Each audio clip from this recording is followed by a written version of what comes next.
Bismillahirrahmanirrahim. Alhamdulillahirabbil alamin wassalatu wassalamu ala asyrafil anbiya wal mursalin sayyidina wa habibina wa syafi'ina Muhammadin sallallahu alaihi wasallam wa ala alihi wa sahbihi ajma'in. Rabbi shrah li sadri wa yassir li amri wahlul 'uqdatam min lisani yafqahu qawli. Allahumma iftah lana hikmataka wa anshur 'alaina rahmataka min khazaini rahmatika ya arhamar rahimin.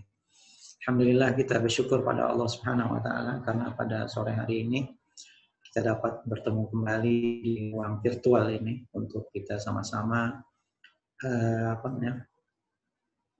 duduknya sebentar ya, untuk kita mencari ilmu insyaallah ya, sebagai bekalan kita ya, dalam kehidupan ini ya, khususnya ilmu-ilmu yang berkaitan dengan agama kita. Ya, salawat dan salam kita tujukan kepada Rasulullah, Nabi kita Muhammad SAW dan juga para anggota keluarganya, para sahabatnya, para tabi'in dan juga para tabi'in ya, serta pada para ulama yang mewariskan ya, risalah yang dibawa oleh Rasulullah ini ya, sehingga Islam yang yang sempurna ini sampai kepada kita semua pada hari ini. Jadi topik ya, ataupun tema pengajian kita kali ini adalah 3 dasar ilmu agama Islam.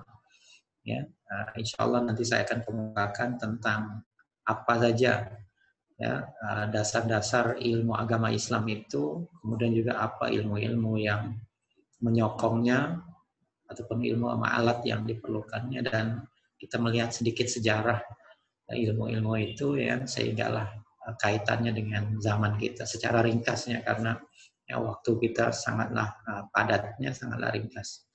Ya.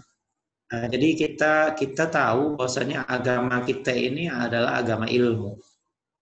Ya, Islam itu adalah agama ilmu. Ya, banyak sekali ayat Al-Quran yang menyatakan begitu ya.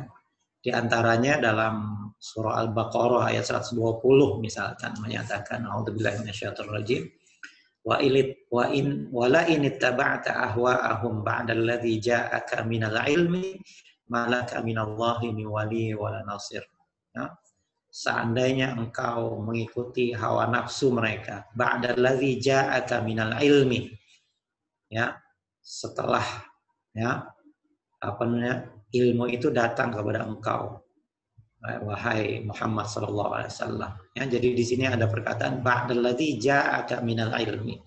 Setelah ilmu itu datang pada engkau. Maknanya setelah Islam itu datang kepada engkau wahai Muhammad sallallahu alaihi wasallam. Ya, malaka minallahi min wali wa nasir. Maka Allah tidak akan ya, menjadi pembela ya, dan juga penolong kepada kamu. Ya, di sini ayat ini jelas menunjukkan bahwasanya Islam itu adalah ilmu. Ya, begitu juga ayat 145, wala ini taba'ta awahum mim ba'di ma ja'aka minal ilmi ya innaka idzal minadh dhalimin. Ini juga kepada Rasulullah. Ya. Seandainya kamu mengikuti hawa nafsu mereka setelah ilmu itu datang kepada engkau, maka engkau ya dengan demikian termasuk daripada orang yang zalim. Ya. Ataupun dalam surah Ali Imran ayat 19 ya, Allah Subhanahu wa taala berfirman di situ, wa makhtalafal ladzina utul kitab illa min ba'di ja'ahumul ilmu bagian bainahum. Tidaklah berselisih orang-orang yang telah diberikan kitab itu, maksudnya Alkitab, illa kecuali min ba'di ja'ahumul ilmu, kecuali setelah datang kepada mereka ilmu. Maknanya setelah datang kepada mereka Islam, bagian bainahum ya, karena kedengkian ya, di antara mereka.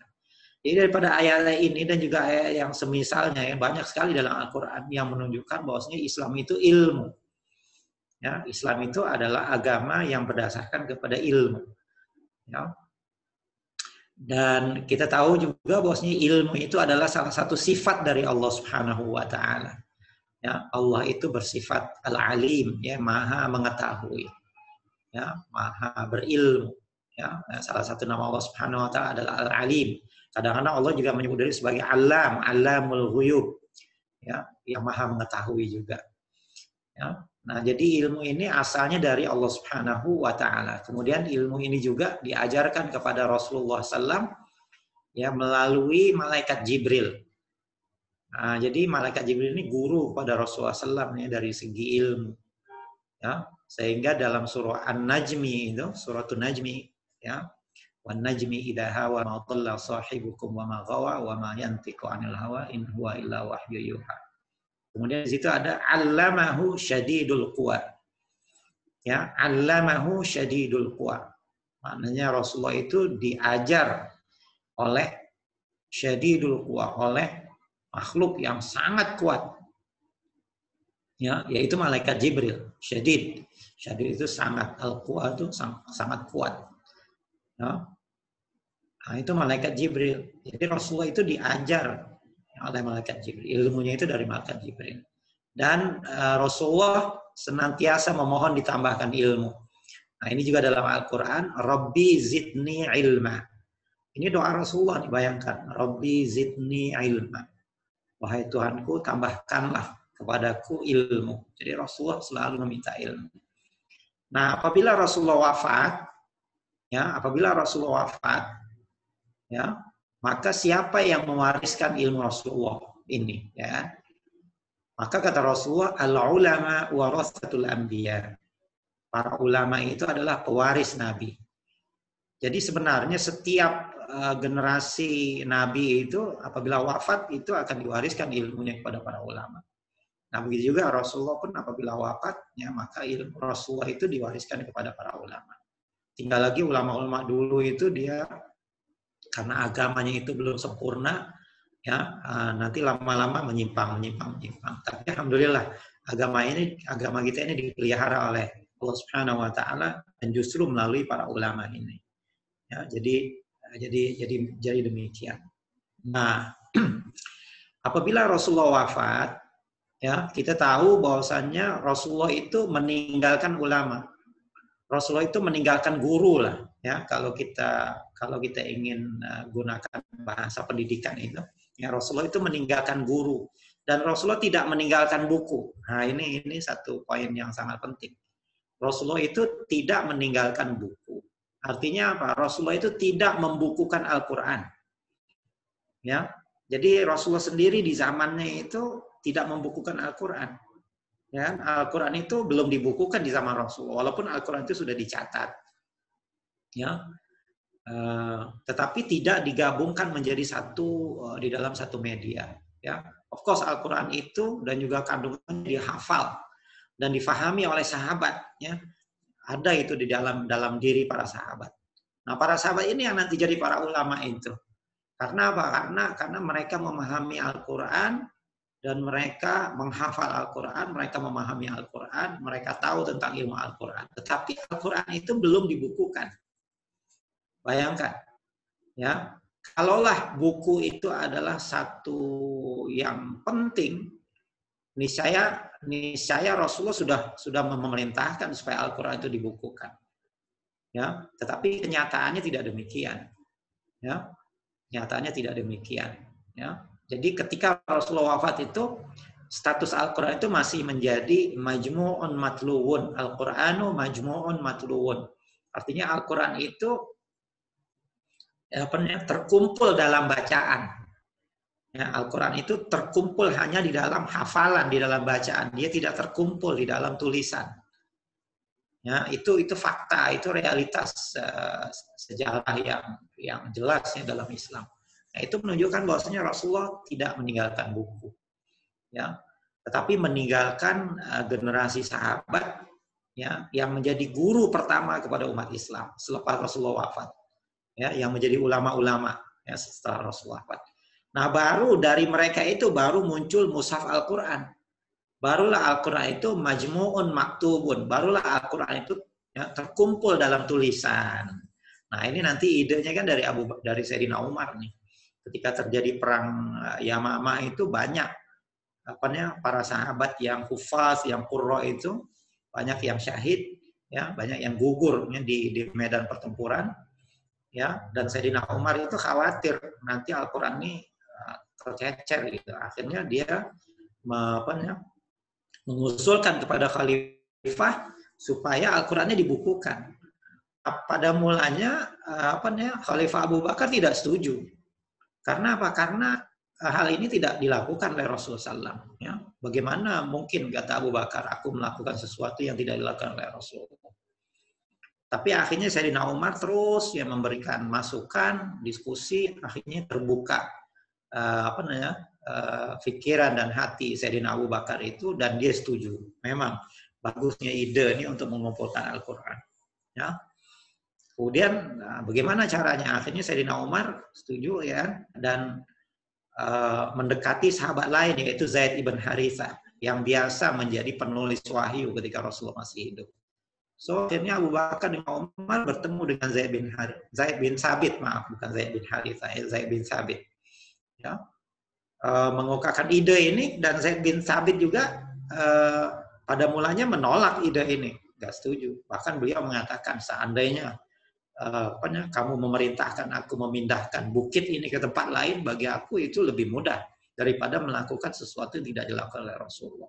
Tapi akhirnya sekali lagi Sayyidina Umar dan Abu Bakar meyakinkan Zaid bin Thabit ya, bahwasanya ini adalah perbuatan yang baik, dan akhirnya dia setuju. Dan mulailah proses ya kan, pembukuan Al-Quran itu, catatan-catatan para sahabat, para hafalan sahabat dikumpulkan dan menjadi satu mushaf. Dan ketika itu mushaf itu masih mushaf pribadi lah yang dipegang oleh Sayyidina Abu Bakar.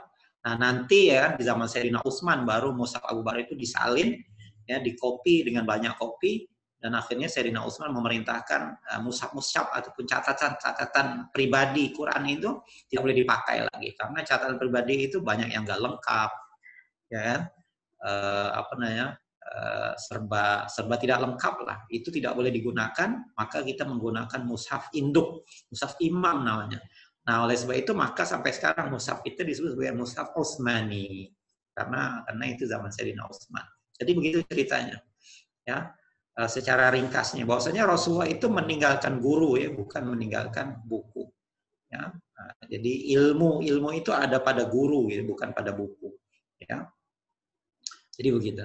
Nah, saya ingin ini bahasa Arab, tapi jangan khawatir ya. Ini hadis yang kita biasa dengar lah, ya. Ini hadis Jibril namanya, ya, hadis Jibril. Jadi riwayat ini daripada Sayyidina Umar. Bainama nahnu julusun inda Rasulillah SAW dzata yaumin. Satu hari kami sedang duduk-duduk ya bersama dengan Rasulullah. Idz tala alaina rajulun syadidun.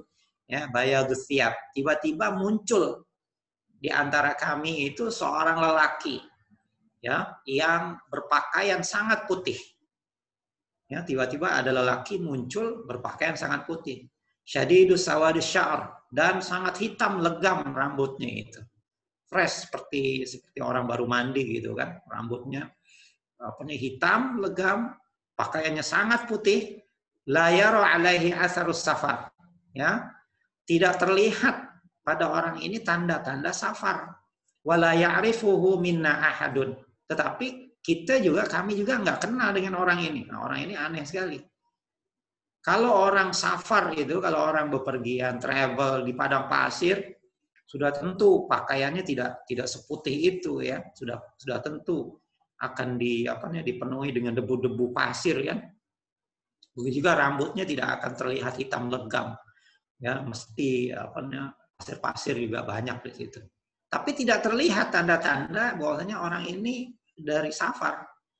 Begitu juga wala ya'rifuhu minna ahad, sementara kita ini nggak ada yang kenal. Mau dikatakan orang jauh, kita tidak mau dikatakan orang jauh pakaiannya putih, ya rambutnya hitam, tidak terlihat tanda safar. Mau dikatakan orang dekat, nggak ada yang kenal. Nah, ini aneh ya orang ini ya. Hatta jalasa ila Nabi sallam fa asnada rukbatahu ila rukbataihi. Rukbataihi ila rukbataihi. Akhirnya orang ini tiba-tiba duduk di hadapan Rasulullah dan meletakkan kedua lututnya itu.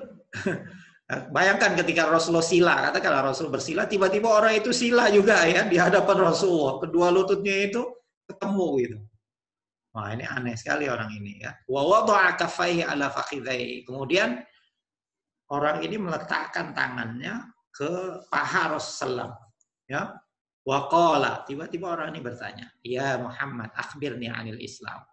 Wahai Muhammad katanya, beritahu kepadaku anil Islam, apa itu Islam? Faqala lahu, kemudian Rasulullah bersabda, al-Islamu an tashhada an la ilaha illallah wa anna Muhammadar Rasulullah wa tuqimas shalah wa tu'tiyaz zakah wa tasuma Ramadan wa tuhajjal baita in istata'ta ilaihi sabila. Islam itu adalah kamu bersyahadat bahwasanya tidak ada Tuhan selain Allah dan Muhammad itu utusan Allah. Kemudian kamu mendirikan sholat, kemudian kamu memberikan zakat, kemudian kamu puasa Ramadan, kemudian kamu pergi haji jika kamu mampu. Ini yang kita kenal sebagai rukun Islam pada hari ini kan, rukun Islam. Qala, kemudian orang ini bilang sodakta, kamu benar. Ya, fa'ajibna lahu yas'aluhu wa yusaddiquhu. Kami pun terkejut, kata Sayyidina Umar. Dia bertanya, habis itu dia pula yang mengatakan benar. Ya, seolah-olah dia sudah tahu ya jawabannya itu ya. Seolah-olah dia sudah tahu. Kemudian dia berkata lagi, akhbirni anil iman. Beritahu padaku tentang apa itu iman. Qala, Rasulullah menjawab, antu mina billahi wa malaikati wa kutubi wa rusulihi wal yaumil akhir wa tu'mina bil qadari khairihi wa syarrihi. Nah, kamu beriman kepada Allah, malaikatnya, kitab-kitabnya, rasulnya, dan hari akhir, dan kamu beriman dengan qadar baik dan buruknya. Nah, ini rukun iman. Ya, ini rukun iman. Kemudian dia bilang, qala sodakta, kamu juga betul ya, betul. Kemudian yang ketiganya dia bertanya lagi, fa akhbirni anil ihsan. Ya, beritahu kepadaku tentang ihsan. Apa itu ihsan? Kemudian Rasulullah menjawab, ihsan itu adalah anta budallah ka'annaka tarahu fa illam takun tarahu fa innahu yaraka. Ihsan itu adalah hendaklah kamu menyembah Allah seolah-olah kamu ya melihatnya, seolah-olah kamu melihat Allah, fa illam takun tarahu fa innahu yaraka. Sekiranya kamu tidak melihatnya, maka sesungguhnya Tuhan itu, Allah itu melihat engkau. Ya. Kemudian dia tanya lagi, qala fa akhbirni anis saah. Beritahu padaku tentang as-saah, tentang hari kiamat. Kemudian Rasul menjawab, mal mas'ulu bi'alami minas sa'il. Yang ditanya ini tidak lebih tahu daripada yang bertanya. Maknanya saya tidak lebih tahu daripada Anda tentang kapan hari kiamat itu. Kemudian fa akhbirni an amaratiha. Kalau gitu ceritakan tentang tanda-tandanya. Qala antalidul amatu rabbataha. Di antaranya adalah seorang hamba perempuan itu melahirkan ya, tuannya. Wa antarul hufa'a urah al-ala ri'a asya yatatawaluna fil bunyan. Ya, dan kamu akan melihat seorang yang berceker ayam, miskin, ya, penggembala. Mereka nanti akan berlomba-lomba membuat bangunan. Ya. Sumantolaqa falabitha malian. Kemudian orang ini pergi ya untuk beberapa ketika. Summakol. Kemudian Rasulullah bertanya kepada Sayyidina Umar, ya Umar, atadri manisail. Wahai Umar, ya siapa yang tadi bertanya itu? Kata Umar, qultu Allahu wa Rasul a'lam. Allah dan Rasulnya lebih mengetahui. Qala, kemudian Rasul berkata, fa innahu Jibril atakum yu'allimukum dinakum. Ini poin yang kita ingin ya. Jadi Rasulullah mengatakan fa innahu Jibril. Dia itu Jibril. Dia itu malaikat Jibril. Atakum, dia datang kepada kamu, yu'allimukum dinakum. Dia datang kepada kamu untuk mengajarkan agama. Nah, ini poinnya nih. Fa innahu Jibril atakum yu'allimukum dinakum. Jadi Jibril ini mengajar. Mengajar apa? Mengajar agama. Ya.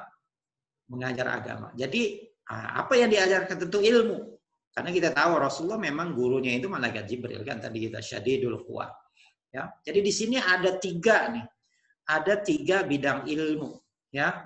Islam, iman, ihsan. Nah, ini sebenarnya nanti berkembang ya menjadi disiplin, menjadi sebuah disiplin ilmu yang kita katakan 3 bidang ilmu ini. Ya, jadi ilmu itu generik, ya ilmu itu generik nanti dia menjadi sebuah disiplin ilmu yang disebut sebagai funun ataupun sinaah. Nah dari 3 bidang inilah lahir ilmu 3 dasar ilmu Islam ini. Satu disebut sebagai ilmu syariah ataupun ilmu fikih. Ya, nah ini ilmu syariat atau ilmu fikih ini ilmu dasar dalam Islam, ya, ilmu induk dalam Islam. Nah, nanti ada ulama-ulamanya ini, ada otoritas-otoritasnya. Nah, otoritas-otoritas ini namanya fuqaha, ya, al-fuqaha. Jadi ulama-ulama yang memberikan fokus ya kepada disiplin fikih ataupun disiplin syariah itu namanya al-fuqaha. Ya, itu namanya al-fuqaha. Ya, nah itu istilahnya. Kemudian nanti ada ilmu akidah, tadi itu iman. Ya, membicarakan tentang rukun iman, tentang Allah, tentang malaikat, tentang nabi, tentang hari akhirat. Ya, itu masuk dalam ilmu akidah. Ya, ilmu akidah. Ataupun kadang-kadang disebut sebagai ya ilmu kalam misalkan, ya. Nanti ulama-ulamanya itu disebut sebagai al-mutakallimun. Ya, al-mutakallimun. Jadi kita ada fuqaha, ada al-mutakallimun. Dan yang ketiga itu adalah ilmu akhlak, ya. Ataupun disiplinnya namanya tasawuf, ya, disiplin tasawuf, ya.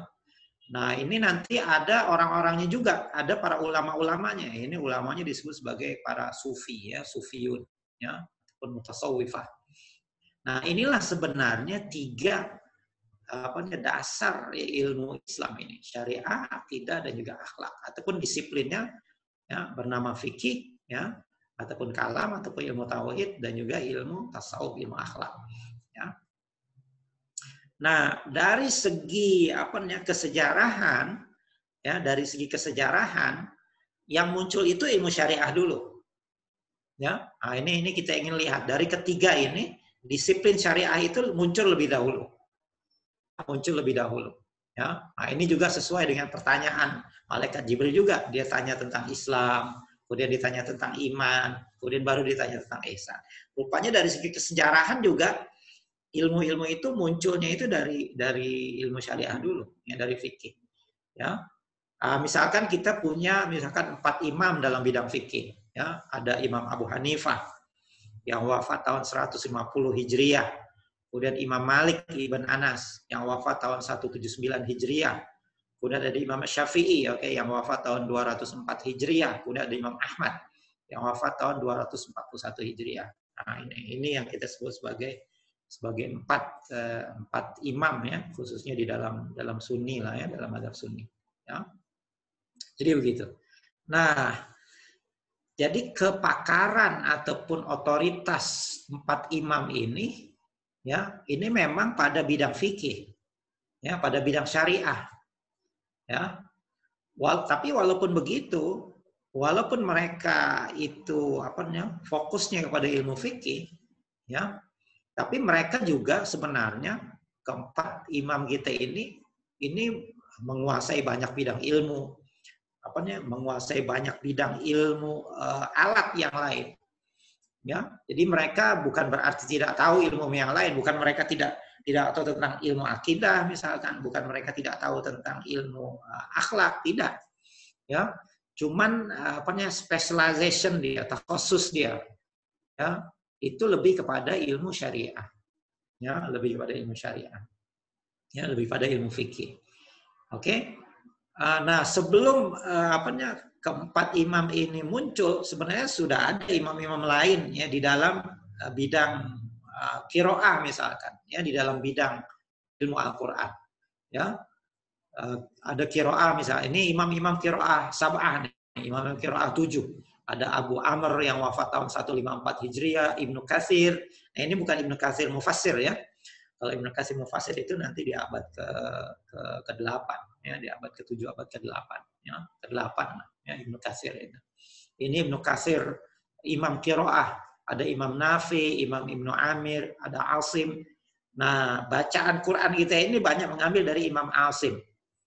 Ya, yang kita baca Quran ini dari Imam Asim.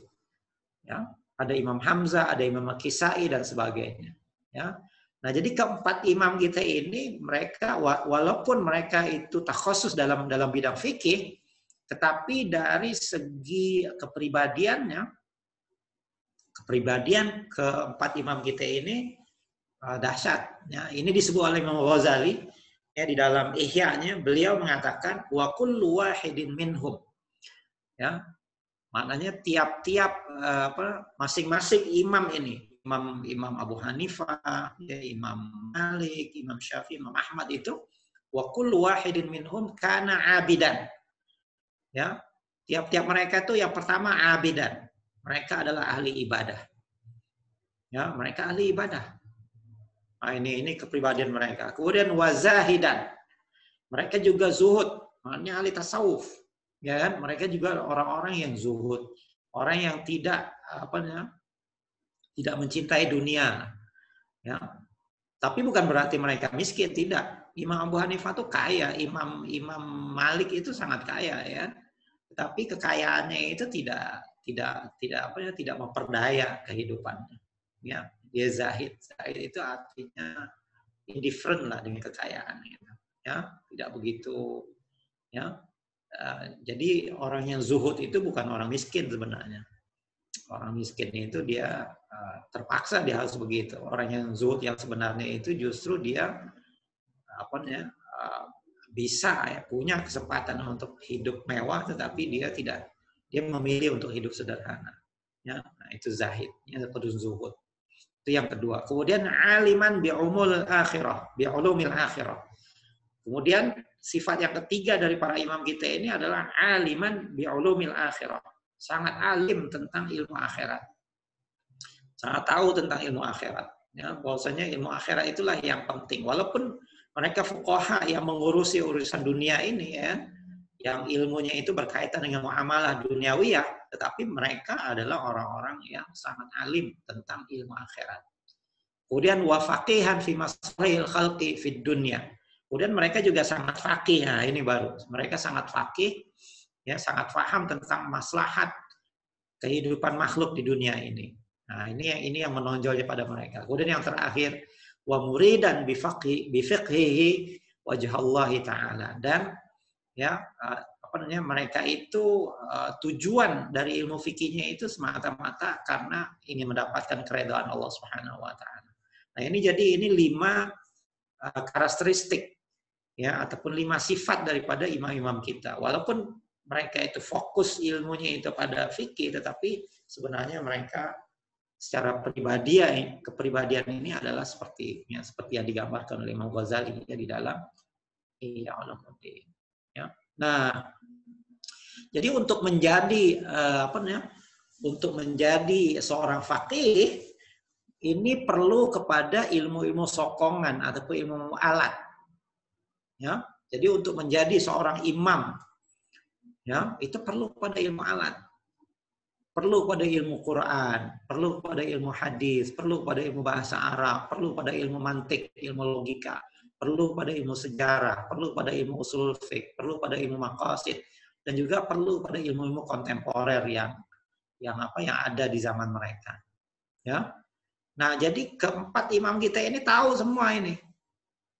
Mereka punya ilmu Quran misalnya. Mereka tahu tentang dalam ilmu Quran ini banyak lagi nanti ilmunya. Ada ilmu qiraah misalkan, ada ilmu tafsir, ada ilmu tajwid, ya, ada ulumul Quran, ilmu tentang nasikh wal mansukh, ilmu tentang makki madani, ya.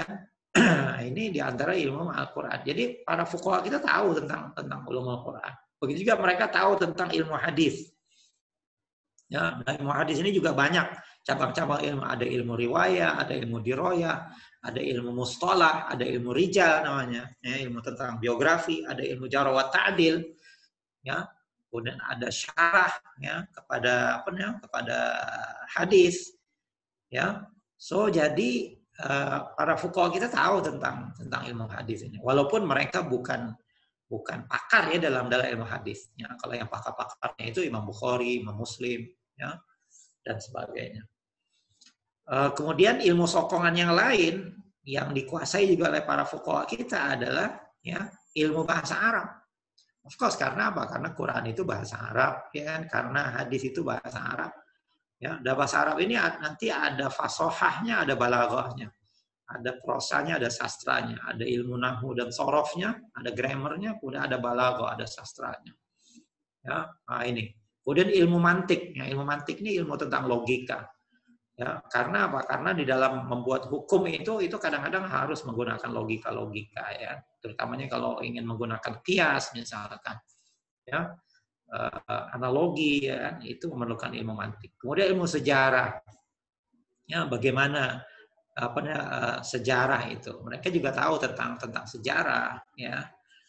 Ini juga akan membantu ilmu fikih, ya. Kemudian ilmu usulul fiqh, ya. Ini ilmu tentang tentang landasan ya, membangun kaedah-kaedah yang membangun fikih. Ya. Udah ilmu maqasid, ilmu tujuan dari syariah itu sendiri.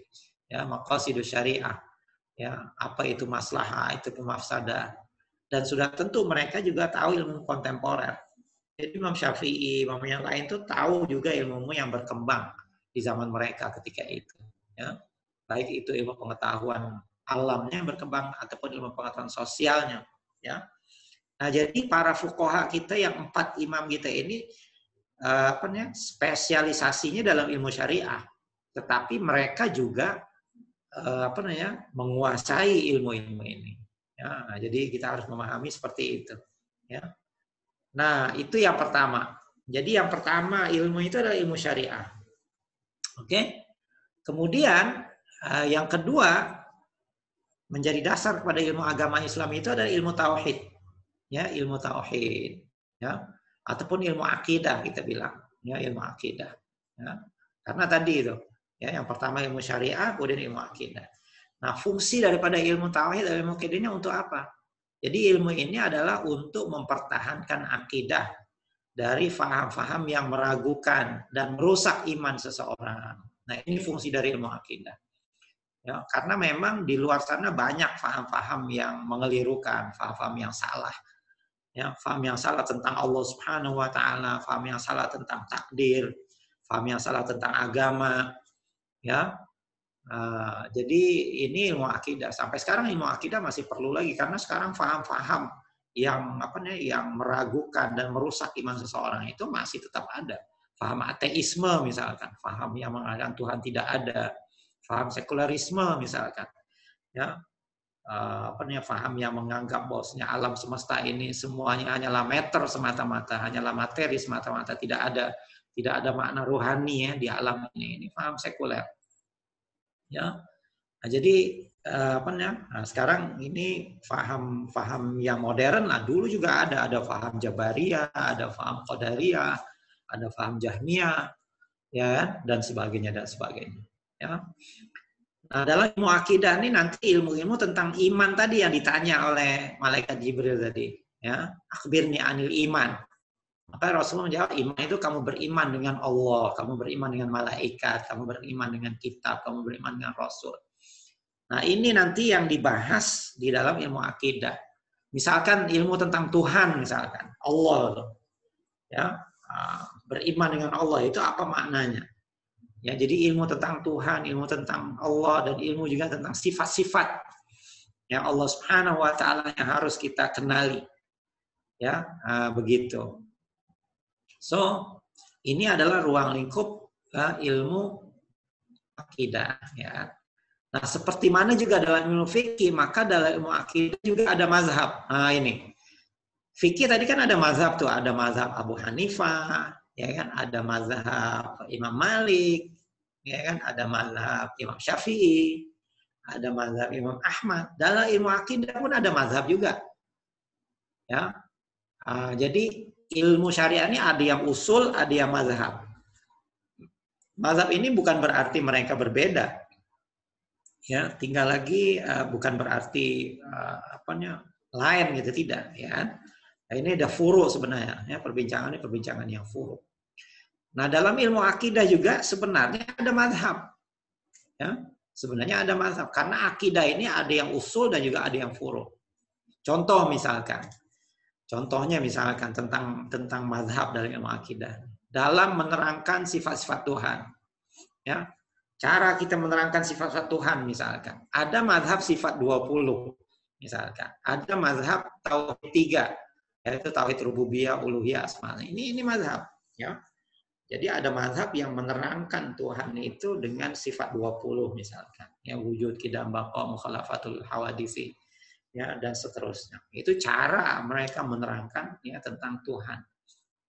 Tujuannya juga untuk membela, ya, umat Islam ini daripada tadi itu dikelirukan fahamnya tentang Tuhan, ya, daripada faham-faham yang lain. Maka dibangunlah oleh para ulama kita sifat 20. Maksudnya Allah itu wajib wujud. Maknanya Allah itu tidak bisa tidak wujud. Ya, Allah itu necessary, ya, wujudnya Allah itu adalah wajib bagi akal kita. Mustahil Allah itu tidak wujud. Kemudian Allah itu qidam misalkan. Ya.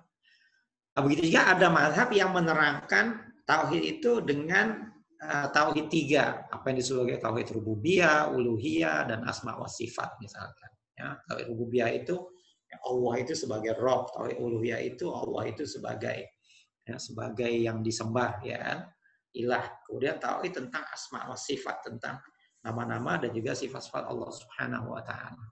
Ya, ini diantaranya. Ini semuanya mazhab dua-duanya, ya.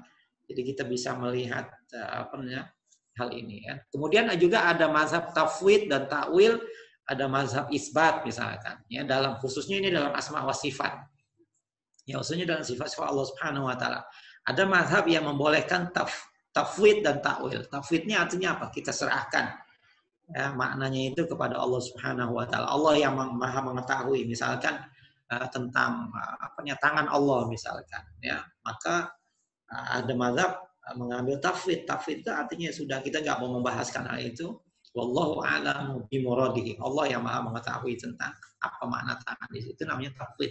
Ada yang takwil juga. Takwil artinya mengatakan tangan di situ maksudnya bukan anggota badan, ya. Tangan di situ adalah majaz, ya, metafor.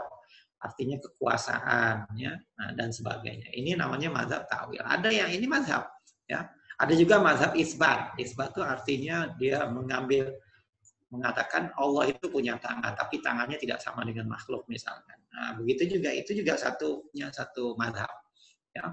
Ada yang disebut mazhab khalaf dan juga mazhab salafiyah.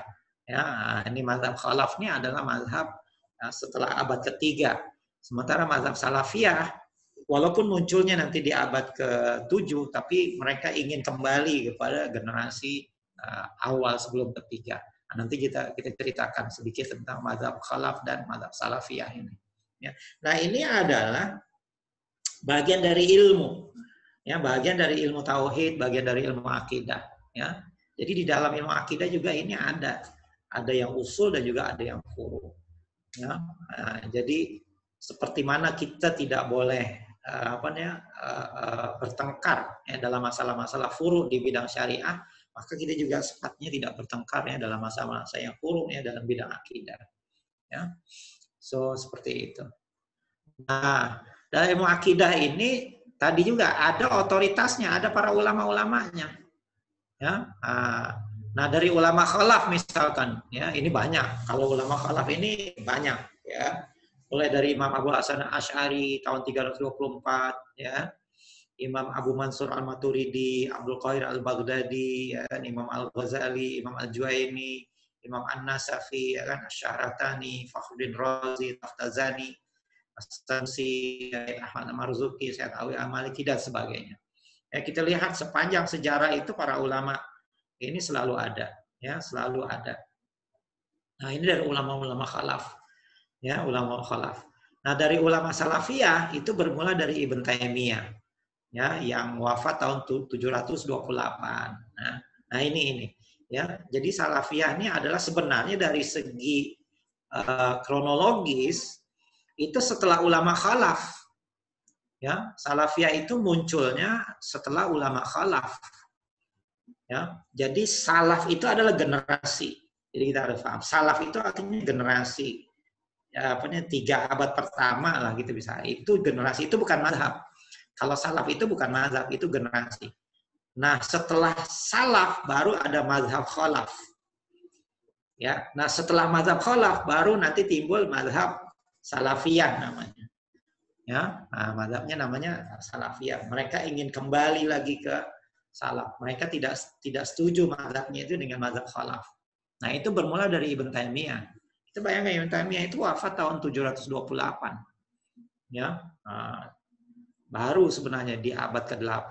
Kemudian dilanjutkan oleh muridnya, ya, Ibnu Qayyim rahimahullah. Kemudian oleh Syekh Muhammad, ya, bin Abdul Wahab, ya, yang wafat tahun 1206. Kemudian oleh Asy-Syaukani juga misalkan yang wafat tahun 1200, ya, sekitar 200 tahun yang lalu. Nah, ini adalah otoritas-otoritas yang di dalam ilmu akidah, ya, tergantung pada mazhabnya. Kalau mazhab khalaf, maka inilah otoritas-otoritasnya. Kalau mazhab salaf, maka inilah yang otoritasnya. Ibnu Taimiyah, Ibnu Qayyim, Muhammad bin Abdul Wahab, dan sebagainya. Ya. Nah, ini ilmu yang kedua, ya, yang kita harus pahami juga, kita ketahui ya. Kemudian yang ketiga ada yang namanya ilmu tasawuf, ya, ada yang namanya ilmu tasawuf, ya, ataupun ilmu akhlak lah, ya. Jadi ilmu tasawuf ini apa? Ilmu yang mempelajari tentang hakikat, ya, diri ataupun jiwa manusia dan juga sifat baik dan buruknya. Jadi ilmu tasawuf ini dia fokusnya ihsan. Ya, fokusnya itu ihsan.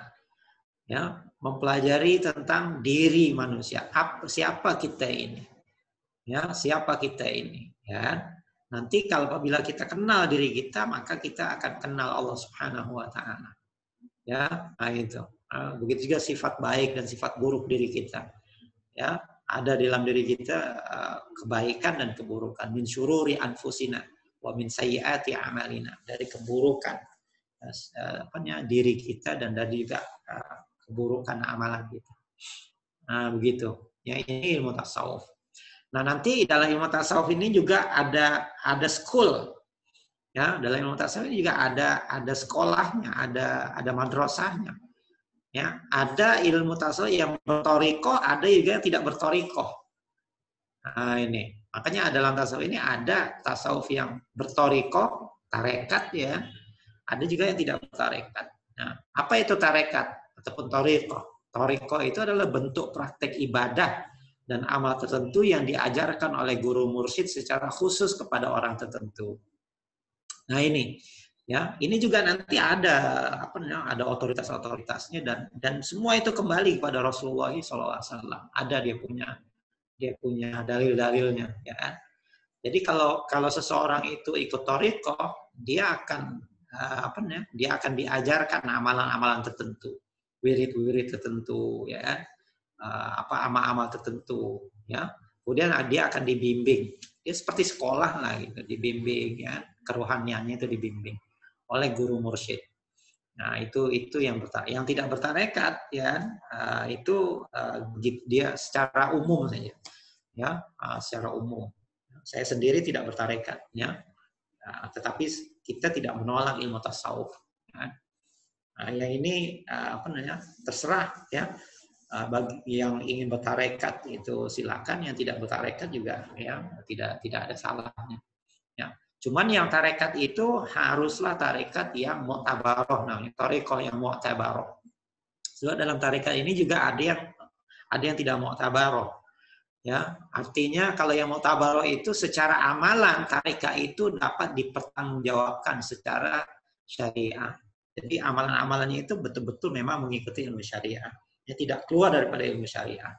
Nah, kalau seandainya amalan-amalan itu keluar pada ilmu syariah, maka tarekat itu adalah tarekat yang tidak mu'tabaroh.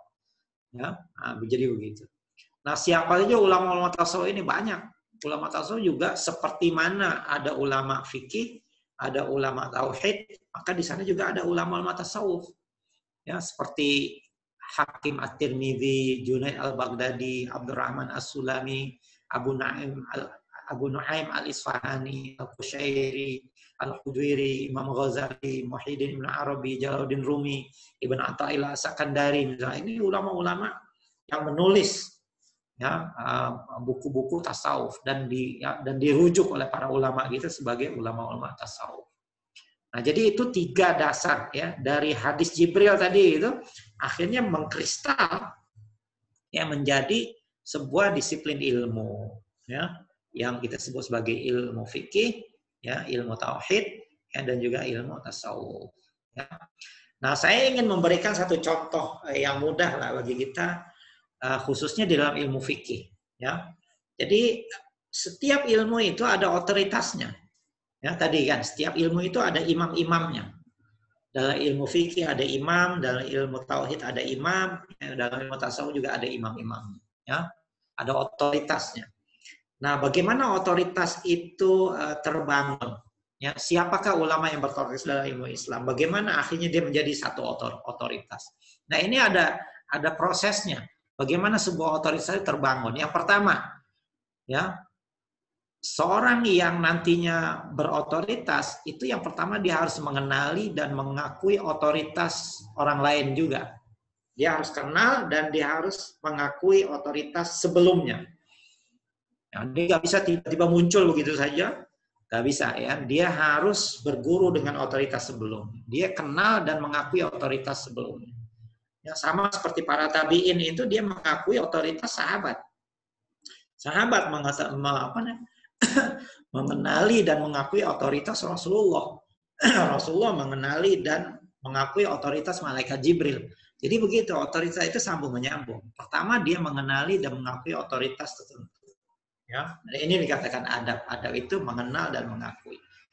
Kemudian yang kedua dia belajar dan mengambil ilmu dari otoritas itu.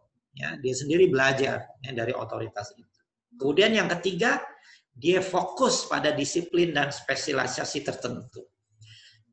Oke. Kemudian yang keempat dia memberi kontribusi pada komunitas ilmiah di bidang itu. Yang kelima, dia mendapat pengakuan dari komunitas ilmiah tersebut. Kemudian yang keenam, dia memberikan ide-ide yang seminal, ya, ide-ide yang brilian, ide-ide yang bagus ya dalam bidang itu untuk memperkuat disiplin yang sudah ada. Dan akhirnya ketujuh, dia menjadi pakar rujuk. Minta maaf ya, agak gatel apa namanya, tenggorokan. Menjadi pakar rujuk di dalam disiplin tertentu. Oke. Sekarang kita ambil contoh satu, Imam Syafi'i misalkan. Ya, kita lihat Imam Syafi'i ini adalah seorang otoritas di dalam bidang fikih. Nah, makanya beliau menjadi imam ya, dalam mazhab fikih. Ya, kita lihat prosesnya nih satu persatu. Jadi yang pertama Imam Syafi'i dia harus mengenal dan mengakui otoritas. Nah, Imam Syafi'i ini mengakui otoritas Imam Malik dan Muhammad ibn Hasan Asy-Syaibani. Nah, jadi Imam Syafi'i ini dia fikihnya itu asalnya berguru ya. Dan akhirnya Imam Syafi'i itu belajar. Imam Syafi'i berguru dengan Imam Malik dan juga Muhammad ibn Hasan Asy-Syaibani. Kita tahu Imam Malik ini siapa. Tapi Muhammad Asy-Syaibani ini siapa? Muhammad Asy-Syaibani adalah murid kepada Imam Abu Hanifah. Jadi Imam Syafi'i ini belajar dari dua otoritas. Ya, Imam Syafi'i ini belajar dari dua otoritas. Belajar dari Imam Malik dan belajar dari Imam Muhammad bin Hasan Asy-Syaibani. Kemudian Imam Syafi'i juga fokus kepada ilmu fikih. Ya, walaupun dia tahu tentang kalam, dia tahu tentang tasawuf, dia tahu tentang tafsir, dia tahu tentang bahasa Arab, tetapi fokus pada Imam Syafi'i pada ilmu fikih. Kemudian Imam Syafi'i juga memberikan kontribusi pada ya, komunitas ilmiah, ya, yaitu pada para fuqaha ini dalam bidang itu, yaitu Imam Syafi'i menulis kitab namanya Al-Um. Nah, ini kitab induknya Imam Syafi'i namanya Al-Um, kitab induk fikihnya itu Imam Syafi'i. Nah, itu adalah Al-Um.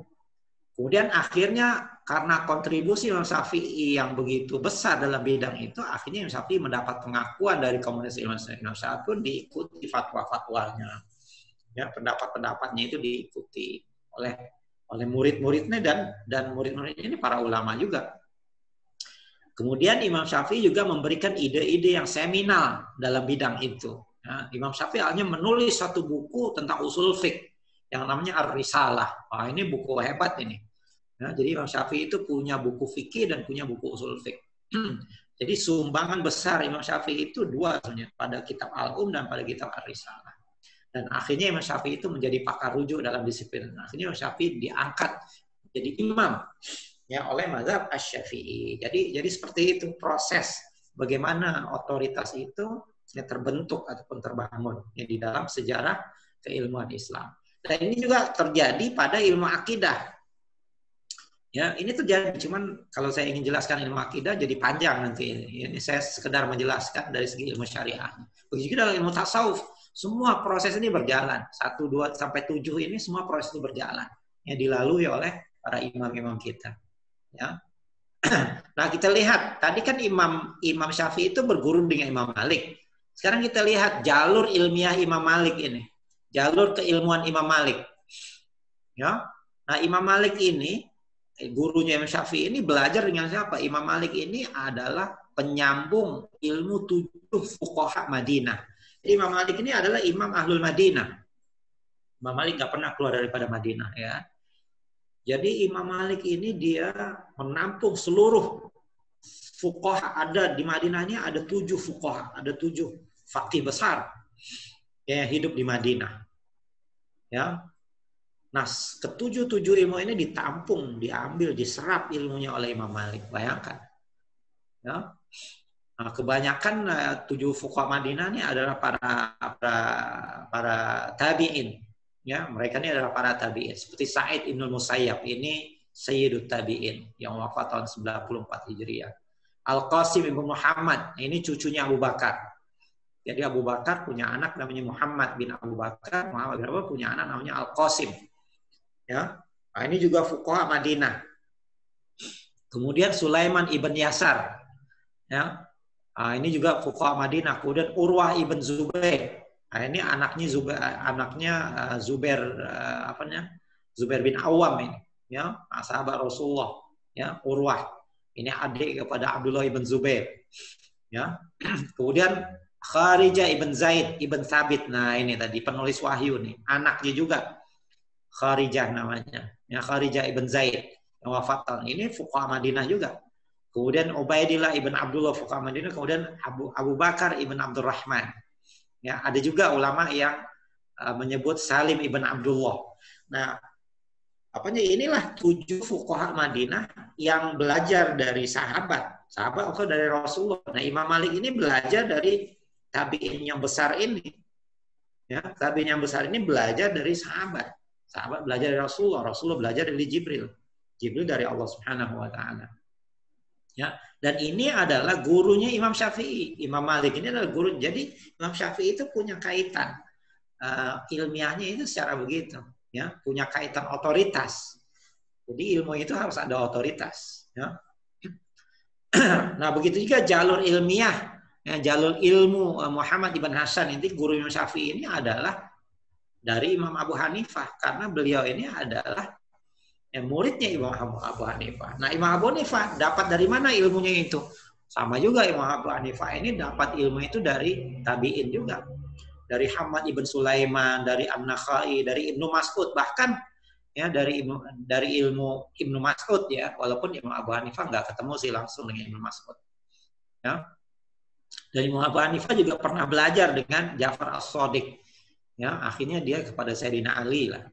Ya, Ja'far As-Shadiq ini bukan imam Syiah, sebenarnya dia imam Sunni. Ya. Nah, bisa dikatakan Imam Abu Hanifah ini adalah penampung ilmu madrasah Irak. Sementara Imam Malik dia penampung ilmu madrasah Hijaz. Jadi dulu dunia Islam itu ada Hijaz, kemudian ada Irak. Ya, Hijaz ini di Jaziratul Arab. Ya, Irak ini ya Irak lah sekarang, Irak. Ya, kemudian kawasan situlah, ya, dekat dengan di Baghdad dan sebagainya. Nah, ini di Kufah, ya, Basra, itu pusat-pusat ilmu dulu. Jadi Imam Abu Hanifah itu adalah imamnya. Nah, Imam Abu Hanifah punya murid namanya Muhammad ibn Al-Hasan As-Saibani. Nah, itu gurunya Imam Syafi'i. Kita bayangkan, jadi Imam Syafi'i itu dari dua school, ya, secara disiplin. Nah, secara disiplin disiplin ilmu fikihnya seperti itu. Nah, ini sebagai gambaran saja, ya. Bagaimana Kitab Al-Um Imam Syafi'i. Ini saya kitab ini, ya. Ini Kitab Al-Um Imam Syafi'i. Ya. Jadi Imam Syafi'i kan menulis kitab fikihnya Al-Um namanya, ya, kitab induk namanya, Al-Um, ummu, ya, ibu ataupun induk. Imam Syafi'i wafat tahun 204. Nah, nanti kitab Imam Syafi'i ini disyarahkan, ya, diringkaskan, ya. Jadi ada tiga imam besar yang menjaga kitab Imam Syafi'i ini, ya. Di antaranya ini namanya Imam Al-Muzani. Imam Al-Muzani ini menulis namanya kitab Mukhtasar, ya. Kemudian ada lagi nanti Imam Al-Buwaiti misalkan menulis juga kitab Al-Mukhtasar, ya. Kemudian ada satu lagi namanya Imam Rabi' bin Sulaiman. Ini yang menjaga kitab Imam Syafi'i dari sisi sanad. Nah, jadi kitab Imam Syafi'i ini dijaga oleh para ulama besar. Nah, nanti kita yang Syafi'i ini diringkaskan. Kemudian nanti ada ulama yang mensyarahkan lagi ringkasannya, seperti Al-Hawi Al-Kabir oleh Imam Al-Mawardi misalkan. Ya, ataupun ada kitab yang meringkas lagi. Ya, kitab ya, ulama lain yang meringkas kitab Al-Um, ya, seperti kitab Muhadzab. Ya, Ibnu Isa Asy-Syirazi, kemudian kitab Muhadzab ini disyarahkan lagi nanti oleh Imam An-Nawawi misalnya menjadi kitab Al-Majmu'. Ya. Begitu juga apa namanya? Nah, ini tradisi Syafi'iyah nih. Ya, jadi tradisi Syafi'iyah ini adalah dia mengambil kitab-kitab fikih itu dari kitab Al-Umnya, tetapi melalui para ulama. Jadi mereka bukan langsung misalkan cari kitab Al-Um sekarang, ya kan, beli di toko, kemudian baca kitab Al-Um, kemudian buat tafsiran sendiri, tidak begitu ya. Mereka ini punya sanad, bersanad, ya. Nah, jadi dari kitab Al-Um yang itu sudah disaring dibahas sampailah ke zaman kita. Nah, ini kitab yang banyak digunakan di pesantren nih untuk mazhab Syafi'i. Misalnya kitab At-Taqrib.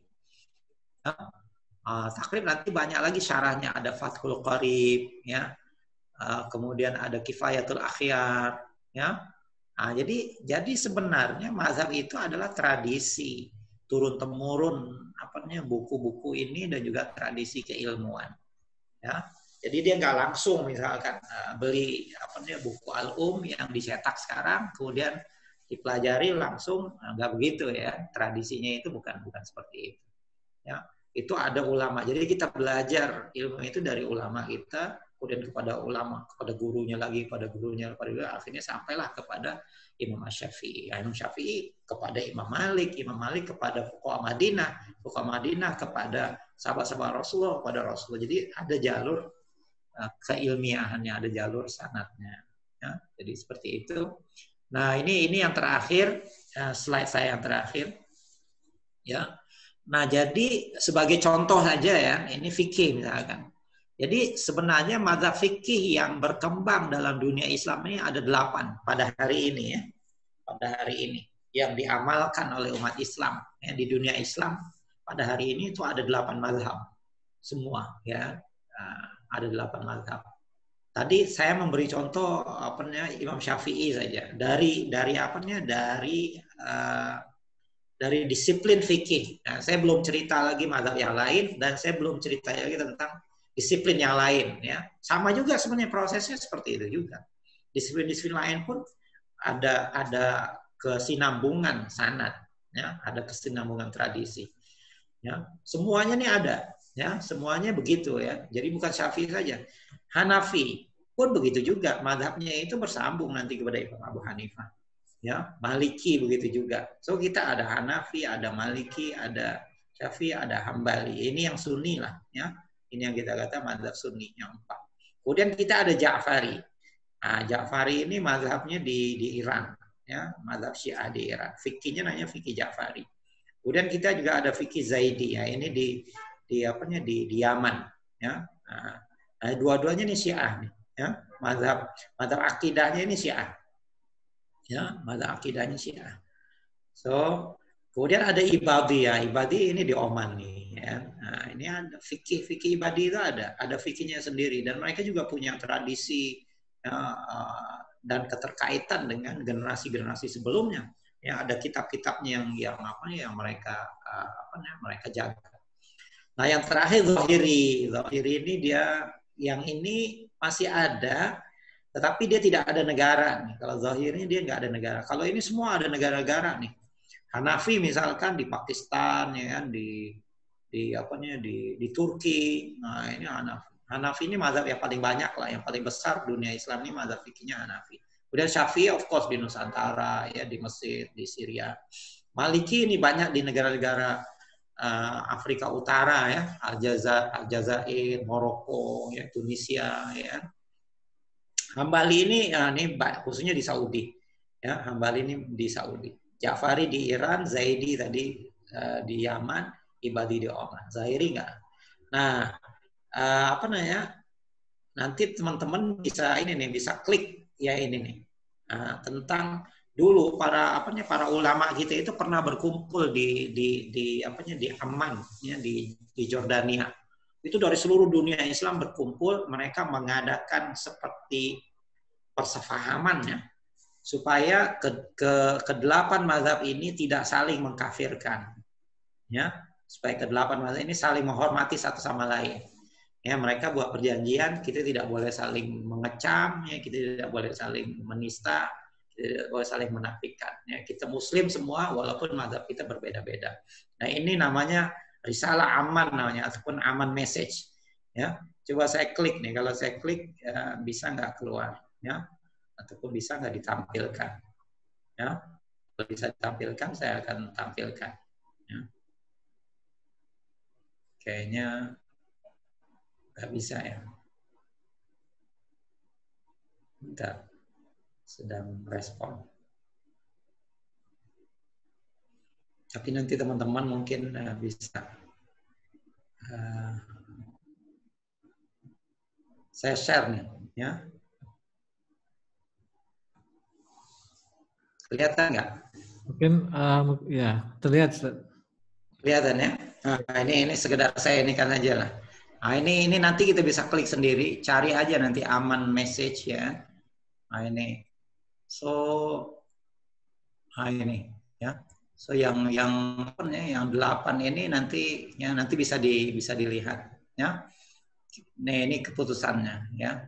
Finally, while this is the grace of God, bla bla bla bla ya. Nah, ini inter-Islamic treaties ya. So tidak boleh takfir ya dan sebagainya. Nah, ini risalah aman ya. So itulah yang ingin saya sampaikan ya, bahwasannya Islam ini agama ilmu ya kan. Di sana ada para ulama-ulamanya, di sana ada schoolnya, ya di sana ada sekolah-sekolah berfikirnya ya kan, baik itu dalam bidang syariah ataupun bidang akidah ataupun bidang akhlak. Ya, jadi ada otoritas-otoritas. Ya, jadi itu saja ya. Saya udah 1 jam, mungkin kita ada sekitar ya, 15 atau 20 menit lagi untuk pertanyaan. Saya serahkan kembali kepada Mas Budi. Wallahu a'lam, aqulu qouli hadza wa astaghfirullaha wa lakum. Assalamualaikum warahmatullahi wabarakatuh. Waalaikumsalam warahmatullahi wabarakatuh. Jazakumullah khairan Ustaz. Masya Allah ya, dari hadis Jibril ini ternyata luas sekali pembahasannya sampai ke ke otoritas imam dan sebagainya. Masya Allah. Alhamdulillah, semoga ini memperluas wawasan kita dan betapa Islam sangat menghargai jalur sanad keilmuan Ustaz ya, sehingga semuanya bisa dipertanggungjawabkan secara ilmiah. Baik, bagi Bapak Ibu yang ingin bertanya, kita masih punya sekitar waktu 15 menit. Tapi mohon maaf karena Zoom ini sebelumnya dipakai untuk acara lain, jadi chatnya masih di-disable. Jadi terlupa untuk mengaktifkan chat room-nya lagi. Jadi bagi Bapak Ibu yang mau bertanya, silahkan langsung raise hand. Oh, ada Pak Abu Abil. Silahkan Pak Abu Abil.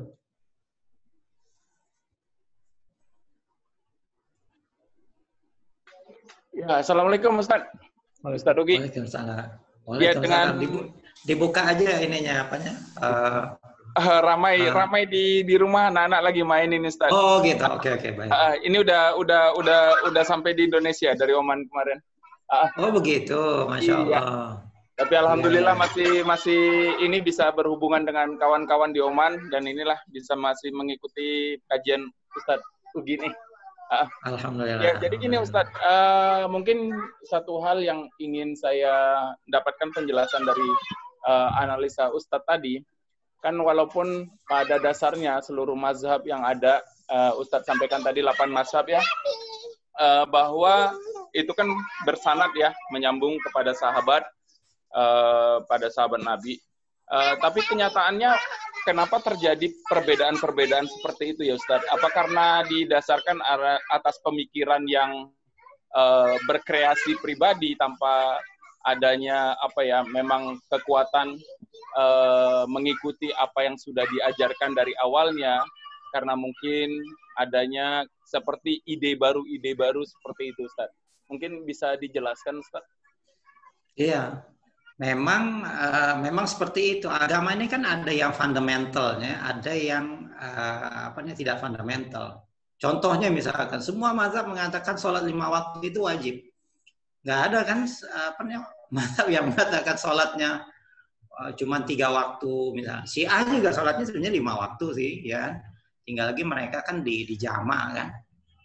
Jadi 2 di zuhur dengan asar di jama', maghrib dengan isya di jama', ya, subuh enggak. Sebenarnya 5 waktu juga, tinggal cara mengerjakannya itu berbeda. Jadi itu sama ya. Kemudian puasa Ramadan, ya. Puasanya juga Ramadan sama, ya. Quran juga kita sama, ya. Pergi hajinya juga ke tempat yang sama. Jadi hal-hal yang fundamentalnya itu sama ya. Yang berbeda itu nanti furu-furunya lah. Ya kan? Contohnya seperti misalkan sholat. Sholat kita misalkan. Kalau Maliki sholatnya nggak sedekap gini kan. Maliki sholatnya nggak sedekap. Itu Maliki itu di dalam mazhab Sunni. Sama kayak Ibadi di Oman juga nggak sedekap kan, lepas tangannya gitu. Kalau Hanafi dia sholatnya tangannya itu di bawah, ya, di bawah pusat. Sementara kalau Syafi'i dengan Hambali antara dada dengan pusat, ya. Tapi kan meletakkan tangan itu bukan rukun sholat, ya. Nah, itu bukan hal yang fundamental. Nggak batal sholat kita kalau nggak meletak tangan. Tapi kalau sholat mesti ada ruku, misalnya mesti ada sujud, ya. Nah itu kalau ruku dengan sujud itu sudah rukun, ya. Jadi nggak ada sholat yang tidak ada sujudnya, tidak ada sholat yang tidak ada rukunya. Jadi sholat jenazah lah. Nah, sholat jenazah juga semua setuju nggak ada ruku dan sujudnya, mana ada. Semua mazhab sholat jenazah itu nggak ada ruku dan sujudnya. Setuju juga dalam masalah itu, ya. So jadi dalam agama kita ini ada hal-hal yang fundamental yang dikatakan usul, ada hal yang furu. Nah, mazhab ini adalah yang furu. Kenapa begitu furu? Karena dalilnya itu tidak jelas. Ya, dalilnya itu tidak jelas semua. Tidak semua dalil itu qat'i. Nah, ini nanti kembali kepada bahasa Al-Qur'an, ya. Contohnya misalkan aulamastumun nisa. Apa makna lamastumun nisa? Itu sentuh ataupun bersetubuh. Nah, itu ulama sudah berbeda pendapat. Ya. So kadang-kadang Rasulullah juga begitu. Kadang-kadang Rasulullah sholatnya lain-lain misalkan. Kadang-kadang Rasulullah sholatnya lepas tangannya begini. Kadang-kadang Rasulullah sedekap. Ya, nah, nanti ditafsirkan secara berbeda-beda. Tapi para ulama kita tahu bahwasanya itu adalah tidak fundamental. Ya, jadi yang menjadikan seseorang itu Muslim itu kan syahadah dan rukun Islamnya itu bukan cara sholatnya. Ya. Bukan cara sholatnya, ya, tetapi sholatnya itu sendiri. Dia sholat 5 waktu enggak. Kalau caranya dia bisa mengikuti mazhab dia. Kalau mazhab Syafi'i cara sholatnya begini, ya. Mazhab Maliki cara sholatnya begini. Itu cuman kaifiahnya doang yang berbeda. Tapi esensi dari kaifiah itu pun tidak begitu berbeda sekali, ya. Ya. Jangankan sholat, bacaan Quran saja bisa berbeda. Kita misalkan baca Maliki Yaumiddin, kan? Ada yang baca Maliki Yaumiddin, tidak ada matnya di situ, tidak ada mat asli. Ada yang baca dengan mat asli Maliki Yaumiddin, ada yang membaca Maliki Yaumiddin. Boleh nggak? Boleh. Ya, tapi kita harus konsisten. Kalau sudah mengikuti mazhab Asim misalkan qiraah Asim, ya kita baca qiraah Asim terus-menerus. Nggak boleh campur-campur. Nanti kita sendiri yang keliru, ya. Nah, begitu, ya. Tapi perbedaan itu ada. Ya, dan itu dibenarkan karena Rasulullah mengatakan inna hadzal Qur'an unzila bisab'ati ahrufin. Sesungguhnya Al-Qur'an ini diturunkan dengan 7 huruf kata Rasulullah. Makanya ada perbedaan di situ, ya. Dan perbedaan itu dibenarkan. Orang di zaman Rasulullah sendiri perbedaan itu sudah ada kok. Kan pernah satu hari itu Rasulullah melepaskan sariyah. Sariyah ini artinya pasukan pengintai. Rasulullah kata la tusallina ahadakumul asra illa fi Bani Quraiza.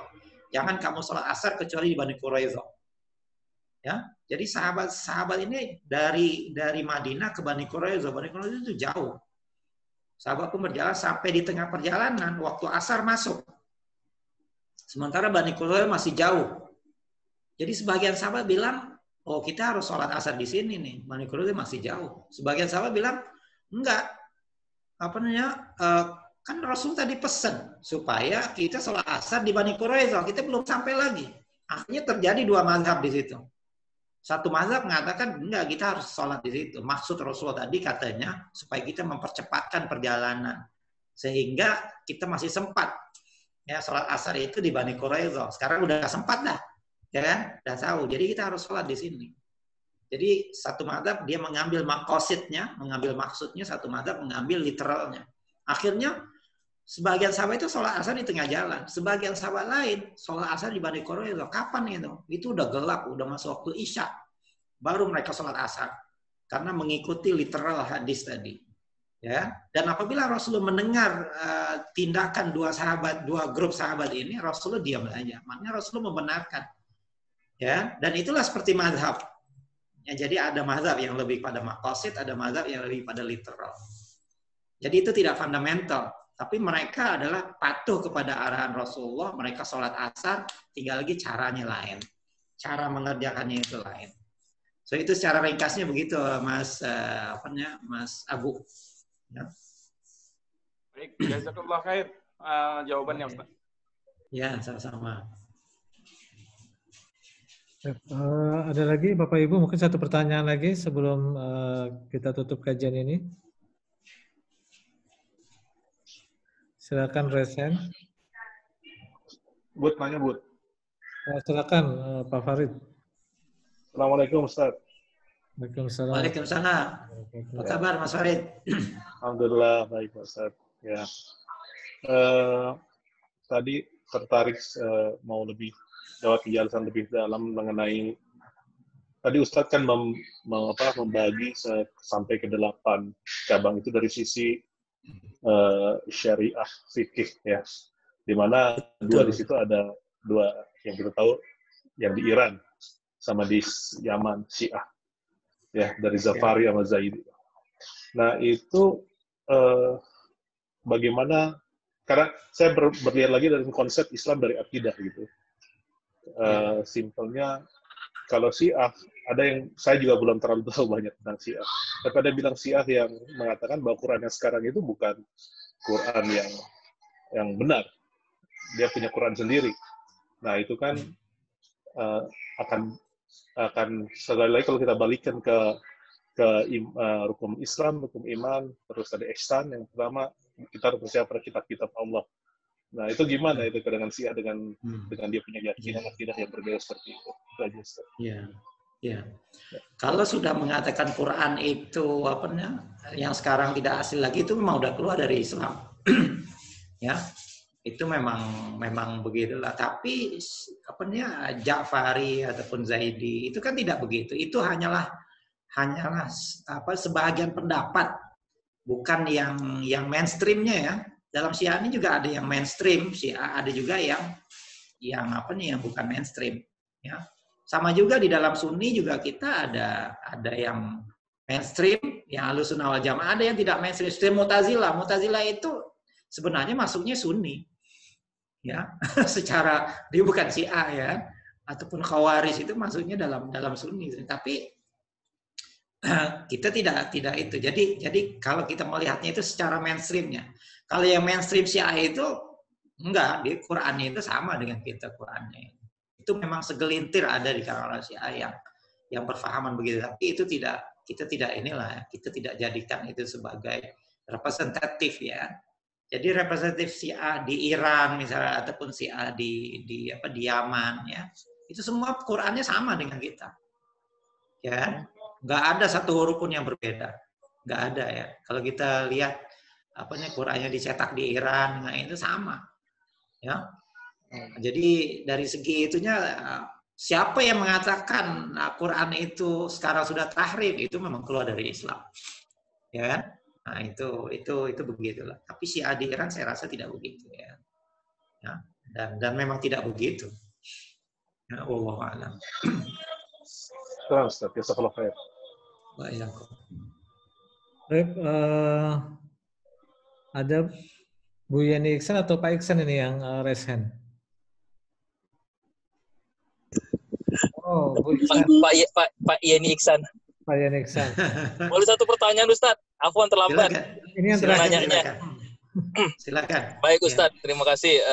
Maaf nih lagi di mobil. Saya mau nanya Ustaz, masalah mazhab ini, bolehkah kita berganti mazhab sesaat? Jadi saya punya pengalaman waktu saya umroh dulu, pada saat kita tawaf, tawaf di Ka'bah itu. Terus guide kita tuh bilang karena kalau mazhab Syafi'i bersentuhan itu batal, nggak memungkinkan kita terus akan selalu bersentuhan. Jadi dia bilang kita untuk sementara ganti mazhab dulu. Maksudnya niatkan mazhab yang tidak membatalkan pada saat bersentuhan berbeda jenis. Pandangan Ustadz. Terima kasih. Iya, sebenarnya dalam mazhab Syafi'i pun kita tidak keluar dari mazhab Syafi'i. Ya, kalaupun kita tidak batal, sebenarnya kita masih di dalam mazhab Syafi'i. Karena dalam mazhab Syafi'i ada provision tentang darurah, kan? Ada provision tentang kedaruratan. Ya, dalam keadaan darurat seperti itu pun menjadi usul fiknya itu menjadi ringan. Idza dayyaqal amr ittasa'a. Ya kan? Apabila urusan itu menjadi sempit, maka syariah itu menjadi lebar. Ya, jadi sebenarnya kita masih lagi di dalam Syafi'i. Ya, walaupun tapi kita kembali kepada usul Syafi'inya lah, bukan furu' Syafi'inya ya. Kalau furu' Syafi'inya itu batal, tapi sekarang kita kembali lagi pada usul Syafi'inya begitu. Jadi sebenarnya tidak berpindah mazhab, ya. Tetapi ya dalam kasus tertentu itu dibenarkan, begitu secara prinsipnya. Imam Ghazali itu dalam masalah air dia lebih suka pada mazhab Malik. Terutamanya tentang air mustakmal, tentang air ghair mustakmal.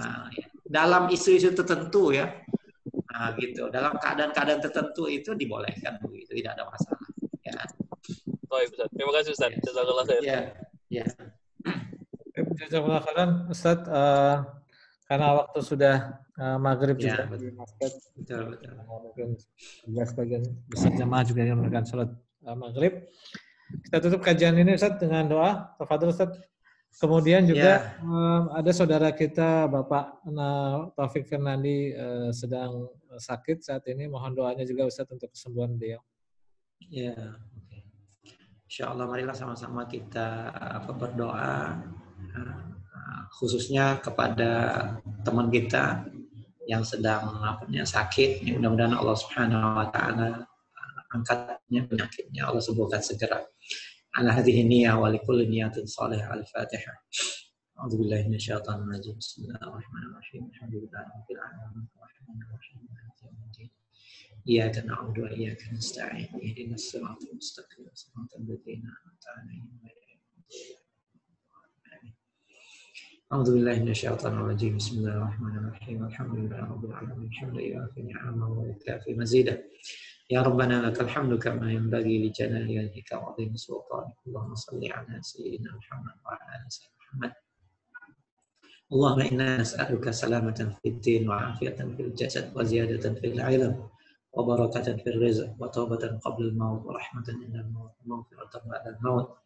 Allahumma hawwin 'alaina fi sakaratil maut wa najatan minan nar wa rafa'ina al-hisab. Allahumma la tad'a lana fi maqamina hadha dhanban illa ghafartah ولا عيبا إلا سترته ولا مريضا إلا شفيته ولا دينا إلا قضيته ولا حاجة من حوائج الدنيا إلا قضيتها ويسرتها يا أرحم الراحمين. ربنا ظلمنا أنفسنا وإن لم تغفر لنا وترحمنا لنكونن من الخاسرين. ربنا اغفر لنا ولإخواننا الذين سبقونا بالإيمان ولا تجعل في قلوبنا غلا للذين آمنوا ربنا إنك رؤوف رحيم. ربنا آتنا في الدنيا حسنة وفي الآخرة حسنة وقنا عذاب النار. وصلى الله على سيدنا محمد وعلى آله وصحبه أجمعين. اللهم فيها سبحانك اللهم وتحياتهم فيها السلام وآخر دعواهم الحمد لله. تقبل الله منكم. Jazakumullah khairan. Sekali lagi Ustadz atas kesediaannya untuk memberikan kajian. Juga jazakumullah khairan kepada Bapak Ibu yang sudah hadir. Mohon maaf atas segala kekurangan. Assalamualaikum warahmatullahi wabarakatuh. Waalaikumsalam.